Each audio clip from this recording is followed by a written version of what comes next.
This is the Financially Simple Podcast, a show dedicated to destroying the complexities of money for today's small business owner. And now, here's your host, pizza-loving, certified financial planner, Justin Goodbread. Welcome to Financially Simple. This is a finance show for small business owners about money, how it works in our business and personal lives, and how we can build wealth. Guys, that's what it's all about, to build wealth, to be financially independent. Yeah, I'm your host, Justin Goodbread, and today we're going to jump back into the business planning conversation, and we're going to talk specifically about the business planning cycle and the challenges and key tips to implementing a true business plan. And when I talk about business plan today, I'm in the context of growing the value of our companies. In 1965, this is about the year my father was born, and actually I think he's born in 56. I'm getting old, guys. I can't remember what year he's born. Anyways, 1965, a music group called the Byrds released a hit song titled Turn, Turn, Turn. And as I say that, if you're a music aficionado like myself, your mind's racing to the tune. It's a catchy little tune. It goes something like this. I'm not going to sing, so you don't have to worry about putting on mute. The song went something like, to everything, and then you'd hear the back chorus, turn, turn, turn. There is a season, turn, turn, turn. A time for every purpose under heaven. A time to be born, a time to die, a time to plant, a time to reap, a time to kill, a time to heal, a time to laugh, a time to weep. Then it went on to the second verse, and it had a nice little bridge in this. It was a cool song. It was a catchy little song.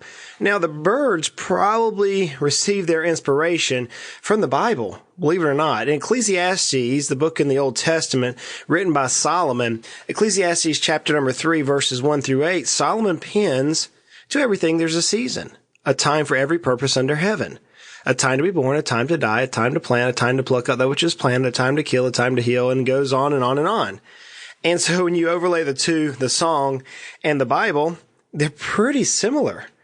Now, Solomon and the Byrds, for that matter, got it correct. There's a cycle to almost everything in life. Almost everything in life has a cycle.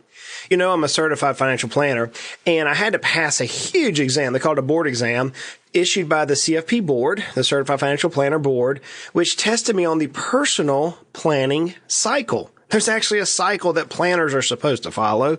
That's where I get frustrated. So many CFPs out there focus on selling investments. They're not really worried about actually true planning. And you probably heard me harp on that before. It aggravates me because investments are so simple. They're so simple. Planning is difficult. So the cycle in the financial planning world is this. You start off with goal identification. Goal identification, what is someone trying to achieve? Then you get their data. Where are they at right now? Then you develop a plan and you review the plan with the client. And after you review the plan and see what modifications, et cetera, need to be done, then you're going to implement whatever changes need to be acted upon. Increase savings, decrease savings, increase spending, decrease spending, changing of insurances, et cetera. Then after you implement it, then you're going to monitor the plan and you're going to review frequently. So financial planning from a personal level is not walk into the bank, which chaps my hide, or go to one of the people that just drives me crazy, Wells Fargo, walk down to Wells Fargo and say, hey, let me buy your best investment portfolio, which it seems like Wells Fargo's in the news a lot. Maybe that's why I'm just frustrated at their sales model. Anyways, you're not walking into the bank or Wells Fargo and saying, hey, buy an investment. That's not planning. That's purchasing. Planning is something that's cyclical, goes over and over and over. Now, friends, business planning is not that different. The simplest business plan I found included 4 steps. And the steps were this. First, you plan. Then you do. Then you study. Then you act. And then you repeat yourself. Then you plan. Then you do. Then you study. Then you act. I thought that was an interesting way of saying it. To me, the core business plan, and we're talking about growing the value of your company. That's what we're after. We're trying to build a company that has a greater value for a potential buyer. So the best plan I found had 5 steps in it. The one that I typically use to mostly the core position when I'm consulting with business owners on how to grow their value or how to grow their net worth or how to help them achieve whatever ultimately they're trying to achieve. I use this model. So we first set a goal. Where are we going? What are we trying to do? What are we trying to accomplish? So we set a goal and we make it very clear. It's not just, hey, I want to travel the world. No, I want to travel the world and I want to stop in 17 stops over the next 18 months and spend this much money. That's a goal. So we set the goal. Number 2, we identify the desired outcomes. How fast are we going to go? How are we going to get there? How long is it going to take? As again, if I'm traveling the globe, the desired outcome is for me to visit 18 different stops on all the different continents. I may even run up to Arctica and Antarctica just for fun. So you got to figure out what the desired outcome is. And then number 3, you're going to develop a strategy.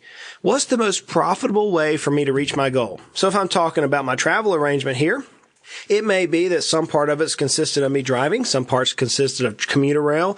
I was noticing not too long ago that China has some pretty cool commuter rails, trains. I just think it'd be cool to ride on those. But I do not like riding Amtrak. I did that one time. It's not for me. But you may end up riding on the trains. You may take planes. You may take boats. You may take a horse and buggy somewhere. You may end up having to have somebody in a jeepney. And I think that's what they call them in the Philippines, a jeepney. You just don't know. So you got to figure out the strategies to get where you're going. Then you're going to measure and set targets. Well, I'm going to be in this place for a period of time, but if we're there too long, we're going to miss somewhere else. So you have to figure out how you're going to measure success. And then 5th and final, you want to look at the results. Could we accomplish our trip around the world in the time frame we set? And then if you do that, you want to do it again, how would you improve it? The 5 steps for the business planning cycle is simple. You set a goal. Number 2, you identify the desired outcome. Number 3, you develop the strategies to help you reach that outcome. Number 4, you measure and set targets. So you're going to measure success. And number 5, you look at the results and then you identify how you can improve. And then guess what? You start all over again. So it's almost like a yearly goal, guys. I did a business plan one time and we're done. That's not the idea behind business planning. You are listening to Financially Simple, destroying the complexities of money for today's small business owner. Now, there are some critical factors for success. There are some critical factors. Some people call them critical success factors.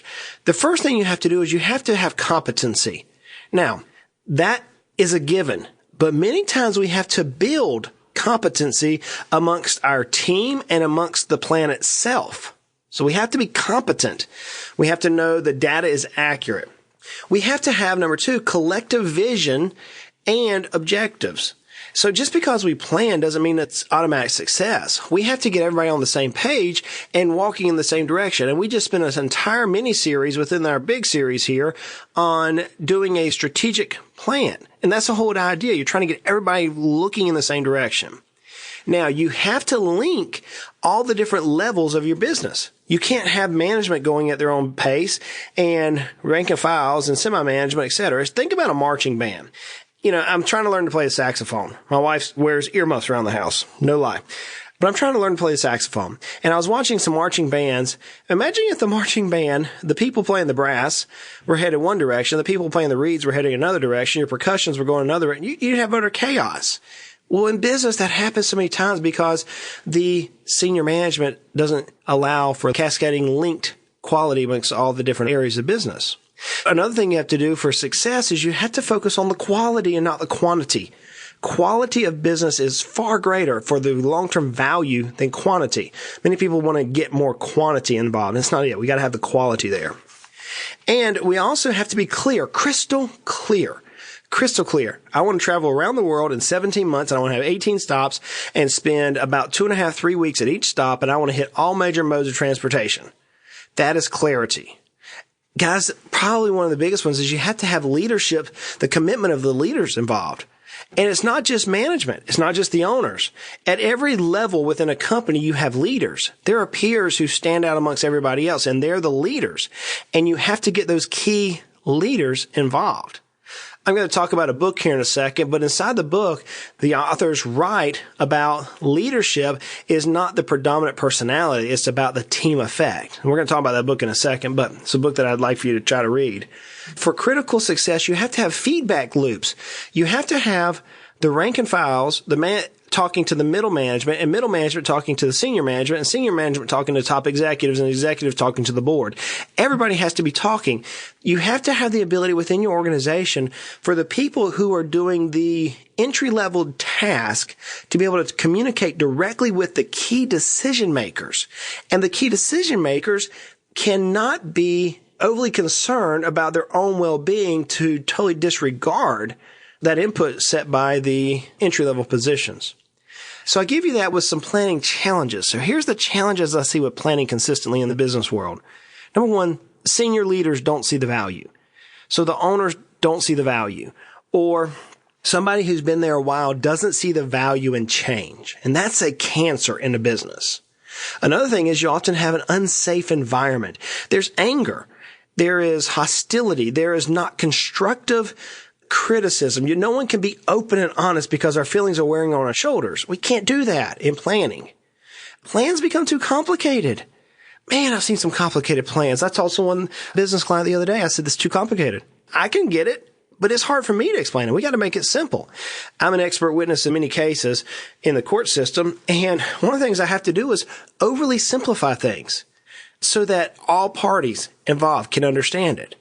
So many times people are too complicated. In fact, Confucius said, life is really simple, but we insist on making it complicated. I mean, Confucius is right about that.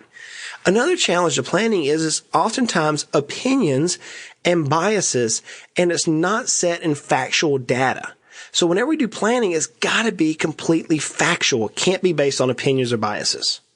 Now, everyday business gets in the way is a major challenge. Water takes the path of least resistance. We know that. Have you ever been to the beach and tried to build a sandcastle? You realize that water is going to find the weakest point on the sandcastle. Trust me, I can never build the things. The waves always crash.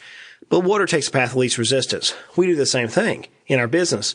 We focus our time and energy on the things which are in front of us, oftentimes to the detriment of our long-term business. You've heard the saying, we need to work on our business rather in our business.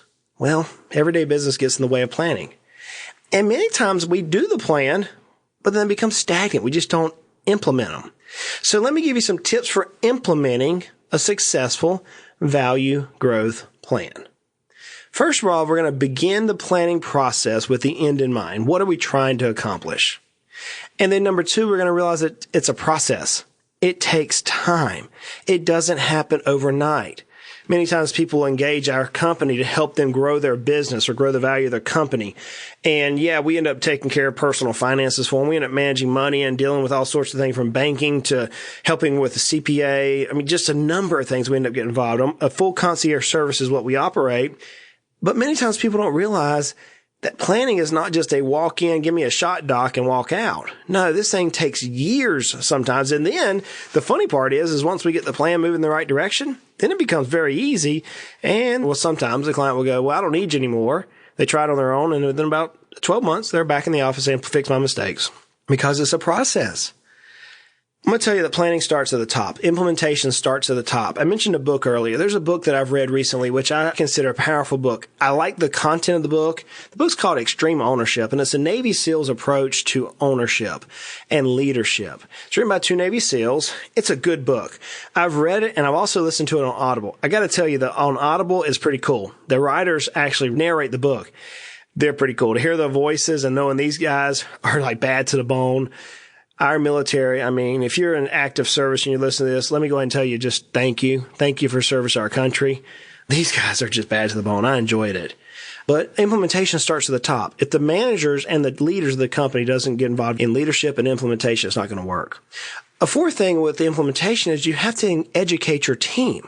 Many times owners will bark out orders and the team wants to serve, but they don't know how to. Guys, I am guilty of this. I am so guilty of this. This is one of my biggest downfalls.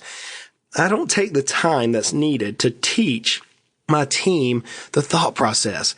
What has been invaluable is to watch my team listen to the audio files and shift it around. They now are acting the way that they need to. They're accomplishing the things they do because they can see a bigger picture of the business. So one of my weaknesses, I don't educate my team. We got to educate our teams. And as I mentioned earlier, you got to base your plans on decisions. And when you go into implementation, you can't base it on emotion. They got to be based on facts. The decisions have to be based on facts, and you got to collaborate. Number 6, you got to collaborate with your team, with your consultants, your CPA, your CFP, your business advisor, everybody who's involved. You've got to collaborate. And ultimately, in order to reach success in implementation, you have to reward your champions. You got to. Whew, we just covered a lot, guys. That is the business planning process. There is a time for everything, as we know. There's a cycle. There are some critical success factors that you have to do, and there's many challenges. But you can implement a plan to grow your company. Hey guys, check out the blog financiallysimple.com underneath the heading podcast, and you'll catch a lot of this in written format along with cool graphics. And while you're there, sign up for the newsletter. I do some of my best writing. I haven't mentioned the last couple of weeks, but do some of my best writing on the newsletter. While you're there, sign up for the newsletter. Hey, and if you like the podcast, subscribe, leave me a review, share it with a friend. And if you don't like it, share it anyways. Like I say every week, life is hard. It is. Life is good and life can be frustrating. Money doesn't have to be. Let's continue to make our lives at least financially simple. Hey, y'all go out and create a great day. You have been listening to the Financially Simple podcast. The information in this show is for informational purposes only. This show is not investment advice. Instead, seek help from a competent financial advisor. Justin Goodbread, CFP, is an investment advisor representative of Heritage Investors, a registered investment advisor.